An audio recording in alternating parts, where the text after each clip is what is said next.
Iquazu is a new board game by HABA. It is part of this new trend by HABA of family games. They used to publish mainly games for children, specifically for children, and now they have these large box games that an adult can play with children, children can play with one another, and actually if you don't mind a light game, you can definitely play it with adults. This is a game that I would not mind at all playing with my adult friends only. It's very simple, very linear, but it's pretty smart design. It is a game of area majority and hand management, so it's card driven. You will use cards to place resources and you will try to acquire different majorities on the board. I have to confess, I was attracted by the components. I saw a picture somewhere online, or I think I saw the back of the box in a store, and I was like, wow, I need to try this game. And I'm glad that I did, because the components are outstanding. They don't just look good per se, but the way they go together on the board is a certain aesthetic pleasure. Again, not just in the components when taken individually, but in the way they're put together on the board. The game, as I said, is mechanically very simple, and the theme, well, the theme is one of those themes that you can tell they figured it out after the design was created, because you have very simple linear mechanics and a very convoluted theme to justify those mechanics. Basically, we're in this sort of like fantasy world where there are these aliens or elves that look like they come from the movie Avatar. And the bad guy's coming, a villain is coming, so these blue, white, and orange elves are hiding the gems, their precious gems, behind the waterfall. So they asked the lizard to sit on top of the waterfall to obstruct the waterfall, so that there's part of the rock wall behind the waterfall which is reachable, and they swim there, stick a gem in the rock wall, and then they move on, and the lizard moves on. What? You know, it's pretty. It's a weird theme. It feels stretched. It feels like, well, it was pasted on. But you know what? This is not an historical theme, so I don't mind that I'm not learning about history. I don't mind that the theme is unusual. Heck, kudos to the designer. It is an original theme. I have never seen this before. Hide the gems from the villain behind a waterfall with the help of a giant pink lizard. So, and maybe you're like, wow, that's exactly the kind of game I was looking for thematically. Awesome, good for you. The theme doesn't do much for me, but the game, well, does the game work? Is the game fun to play? Let's take a closer look at the design, and then we'll talk about that in the conclusions of this video. The board, as you can see, is quite impressive. You have a general frame, you have here an element that is used for scoring, and there are multiple versions. It changes with number of players. And here we have the main element of the board with the play area and areas that are not in play at the beginning of the game, and they will become available later during the game. This part of the board has two plastic rails on which you will place these tiles here that simulate a waterfall, and here you have a frame. Under these tiles, before you place them, under these tiles you will place these tokens here. You shuffle them randomly and you place them face down in the spaces on the board without looking at them, so you don't know what's gonna be there. One line of them will be visible during the game, usually one at a time, and the one that is visible, then you flip face up. During the game, you will then score the first column when certain circumstances arise, and then you will move the field of play by moving one of these tiles here to the other side and shifting this gradually. The game ends when this column here is scored. Then you have a final round of scoring. At that point, the player with the highest total of victory points is the winner of the game. You have these gems here that you will place on the board to score points. They are in 4 colors: red, green, yellow, and purple. Each player has one color.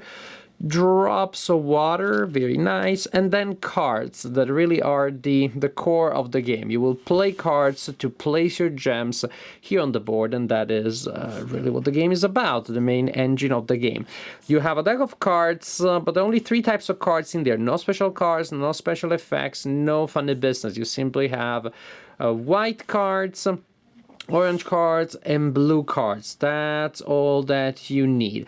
With these sort of like avatarish fantasy characters, Giant Smurfette and Giant Smurfs and Smurfette of different colors from different tribes, I guess. As you can see, also the board, the play area is divided in columns, and each column has a number of spaces, which, what are the odds? Have the same colors as the cards. We have white, blue, and orange. Now, at the beginning of the game, each player receives a hand of cards, and then when it is your turn, you do one of 2 things.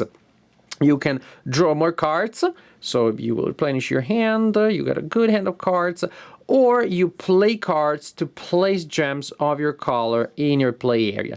Now later in the game you will also acquire these tiles, and some of these tiles you can then spend to get extra actions, for example to get extra cards or to get an extra action, for example. Now, to place cards, you need to discard sets of cards that are all of one color, unless you use that tag that lets you break that rule. So you play a set of cards of one color, and the number of cards that you need to play depends on the column in which you want to place your gem, your diamonds. For example, if I want to place a diamond here, I need to play 2 cards. Suppose I want to place a diamond here, which is kind of important. It's a nice place, as you will see. Then I need to discard 2 blue cards. So here's the number, and the color of the place in which I want to place it indicates the color of the cards that I need to discard. So I discard 2 blue cards under a player, and I do that. Then yellow player goes, and say yellow player plays 1 white card there. Then he goes to purple. Purple wants to really get something in this column here. And then purple plays 5 orange cards to do that. And the game continues like this, with players replenishing their hands, placing gems, etc., etc. Now, very important, the player will have this tray here with these droplets in front of themselves. When the game goes back to that player, the player takes a droplet and places it, there you go, and places it in the first visible column. As you can see, there is an indication there, in the topmost available space. So that is it, and then say another player takes their turn, and the game continues like this, and then like this, and then like this. Oh, it's back to that player, and now it goes here. Then we continue, and then maybe next turn no one fills up that space, for example, and then next turn will be a droplet that will fill up that space. So you continue like this until the first visible column, the leftmost column, is all filled up, and at the point you score. You score this number of points. The player with the majority in that column will score the number on top. The second player will score the second. If it's a 4-player game, then this element has a third number. Basically, everybody but one will score, and the highest the majority, the more you score. For example, here, first player in a 3-player game gets 3 points, second player 1 point, third player 0. In a 2-player game, then you only have one number. Player with a majority scores the number, that a player doesn't score anything. But how about ties, you may wonder? Excellent, good question. The player that is tied and is closest to the bottom breaks that tie. So, for example, here we have 2 yellow, and so yellow player gets 3, and then we have red and green. They both have 1, but red is closer to the bottom, and so red scores 1 point and green doesn't score anything. After you score this one, now you check majority in the rows, and the player with the majority in each row will get the corresponding tile. And maybe only one player has something there, so red gets that one. Green clearly gets that one. Here there is a tie. When you have a tie in a row, the player with the rightmost token, the player that has occupied the rightmost space, breaks that tie. This one, for example, again, was pretty expensive to get it there, but no one would be able to win a tie this round against that player. If they want that tile, they need to have majority, because that is an awesome tiebreaker. Same for this one. Purple gets that one, and so on and so forth. Once you did that, you score the column, you assign the tokens, you discard the ones that are not assigned, you shift the frame.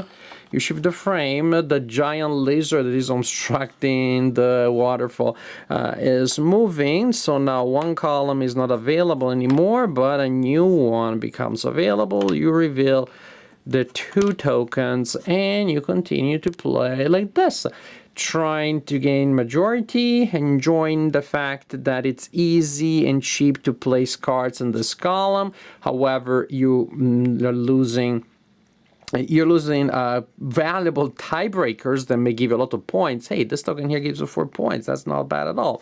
So there's an advantage also in spending resources to get your gems in later columns. They're more expensive, but you get the tiebreaker for the tokens. And also, well, you're building a majority there already. Maybe I won't be able to get a majority here, and then I'm building a murder majority here, and I'll score it a little later. So this is pretty much how it works. The lizard will move throughout the game. Players will try to score points. The ones that you scored during the game, from here and from here, you keep track of by using the score tracker on the board. At the end, this will be the last that is scored. So when it gets to this, all of these will be faced up, of course. And so when the game gets there, you score this one, you score these other 2. You assign the final tokens. These dark blue tokens are towards the end, or at the end actually, and they're all victory points. So they're very profitable things to be gained here. You assign all these tokens, score these columns, and at the point the player with the highest total wins the game. So the theme is a little weird, it's a little strange, but the game to me is fun. And to assess how good the design is, at least in my eyes, I had to use a little bit of self-control, self-restraint, because I had to ask myself, yes, but are the components, which are so beautiful, somehow affecting my perception of the design mechanically, ludically? Maybe they are, to an extent, but after all, the aesthetic element and the ludic element of the design are both part of the play experience. But I believe that even if I separate them, I can tell that they're both very good. Well, components are excellent, they look great. It's so original, the overall composition of the board. And again, it's beautiful to look at those gems, to look at that art, to look at the board, the effect of the waterfall. But it's not just that, really, it is the composition and somehow the fact that you really see the play areas move gradually during the game as one area of the waterfall becomes smaller and the other one gets bigger. There is a certain, I don't know how to call it, rhythmic element. There is a certain sense of pace, of visual pace. That changing of the visual proportion to me is pleasurable, it's nice. The gems are very beautiful per se, and simply because of the way players place them on the board, they create interesting patterns. It's just a game that looks great, not just because of the attractive components, but somehow the mechanics and the design on the board make them work together. They look even more attractive, I believe, than the sum of the parts.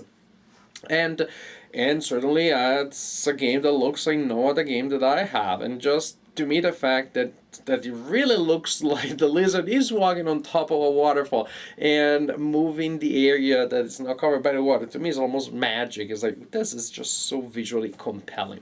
As for the design themselves, and I understand maybe this is your worry, like, whoa, this game looks great, I understand, but what if after I played a little bit, the components are looking gimmicky and there isn't enough in the design per se. The design is super simple. I could play with my 5-year-old daughter and with my 7-year-old daughter, because actually there's also no reading involved. The 5-year-old could definitely play it. and I tried it, and she was okay with that. But my 7-year-old daughter Amelia, she's in love with this game. She really, really likes it. She has asked me to play. She loves the fact that she wins. I'm not letting her win. She regularly wins against me. There's something in her diabolical little mind I can't quite figure out. So it's so simple that yes, a 7-year-old can play it competently, not just go through the moves, but can see the strategy. The 5-year, not so much. And the strategy, in its extreme simplicity, extreme linearity, is based on an interesting dilemma, which is, of course, how much do you want to spend for the placement of your gems. The first column seems to be a no-brainer because you're spending 1 card instead of 5. Hey, then you don't have to replenish your hand, you don't have to spend a turn drawing cards. A lot of advantages there, and you're going to score points, etc., etc. However, the columns have increasing values. So scoring the first column, depending on the number of players, maybe it's like 5 points, but the last like 3 points, but the last column is 9. So am I well early in the game and taking control of the early columns and scoring them easily? You maybe are building a majority in another area of the play area that will score later and will give you a lot more points. Also, you get the tiebreaker. For the tokens, and those can be huge because if you just get the token that lets you draw 4 cards, it's pretty much like an extra turn. You just spend that token and you get 4 cards, otherwise it would take you a whole turn. So they can be extremely powerful. So it's a very simple dilemma. Do you want to spend not much and get to score now on a column that is not very valuable and at the risk of not being able to get the powerful tokens, or I'm investing a lot, risking to deplete my hand, but I can get good stuff and good tiebreakers. And it really, so you have that resource element there, resource management element, hand management. But then also, again, it's a game of position. It really feels like a game of abstract strategy because I'm trying to figure out how many areas are still available in a certain column, and I see how many players are there. Okay, you're gonna go, and it's your turn to place a drop of water. So I know 2 things will be filled up. Da da da da. So depending on what's available, what is left, what I think you're gonna go for next. Is not just about what I have in my hand and how much I want to spend. It really is also, well, in that column you have 2, and I think you're gonna get the tiebreaker. I have 2 too, so maybe I'll invest in this or I'll invest in that. There really is a lot about studying the position of the pieces and trying to figure out what the opponent does, leaving a column that even if the opponent plays something there, they wouldn't change something that I set up. They're just sort of these subtle little elements that do not make the game particularly deep, maybe, but they make it very entertaining. I mean, I was just analyzing the board and my hand and trying to figure out the strategy. I would say every problem was simple, but the solutions were not. The problems were obvious. 1 card or 5 cards. Should I spend this or that? Should I get that tiebreaker or this tiebreaker? It's very simple dilemmas, but with interesting solutions, which is a great combo. There are games where you have very complicated mechanisms, and at the end, the next good thing to do is pretty obvious. Here, it didn't have that sense. Sometimes burning 5 cards is the better things to do, and some of the times it's better just to do to spend a single card and kind of like get a lull turn. Now, usually one thing that I don't like very much in games is when you have a turn in which all you do is to get new cards, because to me that effectively feels like passing. And I fear this, but in truth, actually, when you start playing the game, that is very rarely happens during a game, because most likely you will try to get tiles that let you draw cards, so you don't have to spend the turn to draw those cards. You spend the tile that gives an extra action, and so in that turn you place a gem and you draw cards. So that like quasi passing turn in which you're drawing cards and not much else doesn't happen very often. I did not find it to be a problem. I'm addressing this in case you also something that you don't like particularly much in game design. In general, Iquazu has proven to be a pleasant surprise. It looks so great that I would have been happy if it just looked this great and it played okay. that the game has surpassed my expectations because it is really fun. It is really incredibly simple, but very smart, very clean, very neat design.